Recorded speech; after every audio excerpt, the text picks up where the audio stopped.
বন্ধুগণ, কালকে একটা কথা আমি বলছিলাম, আজকে সেই প্রসঙ্গটা আমি একটু তুলতে চাই। গতকালকে একটা হিন্দু সমাজের মানুষের কাছে একটি গুরুত্বপূর্ণ দিন ছিল। কি বলুন তো? আরেকবার বলুন। ধনতেরাস।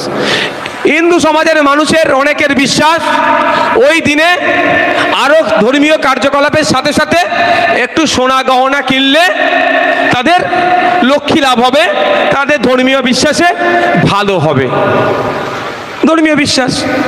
কিন্তু আপনারা জানেন গতকালকে 10 গ্রাম সোনার রেট কত ছিল? 10 গ্রাম সোনার রেট গতকালকে ছিল 1,28,890 টাকা, অর্থাৎ 1,29,000 টাকা। হিন্দুকে বাঁচাতে এসেছিল কেন্দ্রের বিজেপি সরকার। হিন্দু হিন্দু ভাই ভাই বলে ডায়লগ দিয়া শুভেন্দু অধিকারী কালকে একটাও মুখ খোলেনি। কিন্তু আপনাদের আমি তথ্য দিয়ে যাই, 2014 সালে যখন এই সরকার, নতুন কেন্দ্রের বিজেপি সরকার যখন ক্ষমতা দখল করে, সেই সময় 10 গ্রাম সোনার দাম মাত্র 28,000 টাকা ছিল। আর এই 11 বছরে 2014 আর 2025 এর মধ্যে 11 বছরে 10 গ্রাম সোনার দাম 1,28,000-এ পৌঁছেছে। এটা অপদার্থ বলবেন না কি বলবেন? আমরা যারা মুসলিম সম্প্রদায়ের মানুষ রমজান মাসে যখন রোজা রাখি, রোজার শেষে ইফতার করার সময় ফলের দাম 3 গুণ বেড়ে যায় না? তার প্রতিবাদ আমি করেছি তো, করেছি কি করিনি? তো আজকেও আমাকে প্রতিবাদ করতে হবে। আমাদের সমাজে হিন্দু মানুষ যারা আছেন তারা সোনা গহনা কিভাবে কিনবে? অপদার্থ জুমলাবাজের ধাপ্পাবাজের সরকারের জন্য আজকে চড়া দামে হিন্দু ভাইদেরকে সোনা কিনতে হচ্ছে, তাদের ধর্মীয় রীতি পালন করতে হচ্ছে। একদিকে যেমন হিন্দু হিন্দু ভাই ভাই স্লোগান দিয়েছে, পুঁজিপতিদের সহযোগিতা করছে, অপরদিকে তৃণমূলের সরকার মুসলমানকে বাঁচাবার নাম করে ক্ষমতা এসে সব থেকে বেশি মুসলমানদের ক্ষতি করছে। আপনারা অবাক হবেন, এটা বলার জন্য কিছু ভাই আবার আমাকে প্রতি উত্তর দিচ্ছে কি, বিশ্ববাজারে সোনার দাম বিশ্ববাজার কন্ট্রোল করে, ভারত সরকারের হাত নাই। এ বিতর্কে আমি যাব না, তারপরও আমি একটা তথ্য দিয়ে যাচ্ছি। $100 দাম আজকে আমাদের কোথায় পৌঁছেছে? আমরা এত চড়া দামে সোনা কিনছি কেন? এ আমার দেশের সরকারের ব্যর্থতা।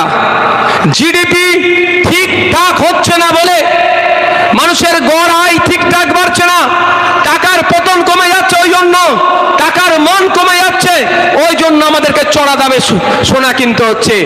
আজ 2014 সাল 2013 সাল মোদিজি ডায়লগ দিয়েছিল, এই শুভেন্দু অধিকারীদের নেতা সুকান্ত মজুমদারদের নেতা দিলীপ ঘোষদের নেতা ডায়লগ দিয়েছিল ভারতবাসীকে যে আমাদের ক্ষমতায় নিয়ে আসুন, 1 টাকা দেবেন $1 পাবেন। আমাদের মধ্যে থেকে যারা ওনার কথাই বিশ্বাস করে ভোট দিয়েছিল, আজকে দেখুন 2014 সালে 60 টাকা দিলে $1 পেত, আর এটা 2025 এই 11 বছরে 88 টাকা, 88.5 টাকা দিলে $1 পেতে হচ্ছে। কিন্তু গল্প কি শুনিয়েছিল? 1 টাকা দেবেন $1 পাবেন, আর এখন 88 টাকা দিলে $1 পাচ্ছি। তাহলে দেশ এগিয়ে যাচ্ছে না পিছিয়ে যাচ্ছে? বলুন একটু। দেশ পিছিয়ে যাচ্ছে। এই পিছিয়ে যাওয়ার জন্য, টাকার মান কমার জন্য সোনার দাম বাড়ছে, আর সোনার দাম বাড়ার ফলে আমার আবাদীরা, আমাদের যারা আছে হিন্দু সমাজের মানুষেরা, তারা তাদের ধর্মচারণটাকেও করতে বা ওই সোনা কিনতে কিছুটা হলেও অপরাগ হচ্ছে। যেভাবে রমজান মাসে ফলের দাম বেড়ে গেলে গরিব রোজাদাররা ফলটা কিনতে অপরাগ হয়। তো এই যে দুই সরকার চলছে, কেউ হিন্দু হিন্দু ভাই ভাই স্লোগান দিচ্ছে, আর কেউ মুসলমানকে বাঁচাবার জন্য স্লোগান দিচ্ছে। এই দুই সরকার মিলে গরিব হিন্দু গরিব মুসলমানকে পেশাই করছে। তাই সময় এসেছে জাগ্রত হতে হবে। শুধু ভাঙন নয়, সারা রাজ্যের মানুষকে জাগ্রত হতে হবে এই দুই সরকারের বিরুদ্ধে। কেন্দ্রের বিজেপি সরকার, রাজ্যের তৃণমূল সরকার, একদিকে সাম্প্রদায়িক শক্তি বিজেপি, অপরদিকে ফ্যাসিস্ট দুর্নীতিগ্রস্ত চোর তৃণমূল। এই দুই দলের বিরুদ্ধে 2026 সাল আসছে, ঐক্যবদ্ধ হতে হবে, ধর্মনিরপেক্ষ শক্তিকে এক হতে হবে, এক এদের বিরুদ্ধে আন্দোলন সংগঠিত করতে হবে, মানুষকে একত্রিত করতে হবে। বাংলা থেকে বিজেপি তৃণমূলকে গণতান্ত্রিক প্রক্রিয়ায় বিতাড়িত করতে হবে, সুন্দর সমাজ ব্যবস্থা নিয়ে আসতে হবে। সেই সমাজ ব্যবস্থাতে নারী পুরুষের ভেদাভেদ থাকবে না, যে সমাজ ব্যবস্থাতে কোনো বর্ণবাদীদের আক্রমণ থাকবে না, যেই সমাজ ব্যবস্থাতে হসপিটালে ডক্টর থাকবে, স্কুলে টিচার থাকবে, মানুষের অধিকার প্রতিষ্ঠিত হবে। ডেলিভার তার মিনিমাম ওয়েজেস, আপনার চা শ্রমিকরা তার মিনিমাম ওয়েজেস পাবে। এক কথায় মানুষ তার নাগরিক অধিকার নিয়ে বেঁচে থাকবে। সেই সুষ্ঠু সমাজ ব্যবস্থা যদি নিয়ে আসতে চান, ঐক্যবদ্ধ হন, শুধু ভাঙড়ে সীমাবদ্ধ নয়, ভাঙড়ের বাইরে ছড়িয়ে পড়ুন, সারা রাজ্যের মানুষকে জাগ্রত করুন। যে ভাঙড় পথ দেখায় 2021 সালে যখন স্রোতে গা ভাসিয়েছিল বিজেপি তৃণমূল মিলে, বাংলার মানুষকে যখন বোকা বানিয়েছিল, ভাঙড় তখন তার উল্টো পথে হেঁটে যে দৃষ্টান্ত তৈরি করেছে। আজকে ভাঙড়কে অনুসরণ করুন, ভাঙড়কে অনুকরণ করুন। সারা রাজ্যের মানুষকে ভাঙড় বার্তা দিচ্ছে, এগিয়ে আসুন, বিজেপি তৃণমূলের বাইরে ভোট দিন, জনগণের জনপ্রতিনিধিকে আইনসভার মধ্যে পাঠান। যদি আইনসভার মধ্যে জনগণের জনপ্রতিনিধি চায়, যেমন রমজান মাসে ফলের দাম বেড়ে গেলে প্রতিবাদ হবে, ঠিক সাথে সাথে ধানসেরাসের সময়ে এই সোনার দাম বেড়ে গেলে একইভাবে প্রতিবাদ হবে। সেগুলোকে কন্ট্রোল যাতে করতে হয়, সরকারকে দায়িত্ব নিতে হবে। এই আওয়াজ যেমন মাঠে ময়দানে হবে, আইনসভার মধ্যেও হবে।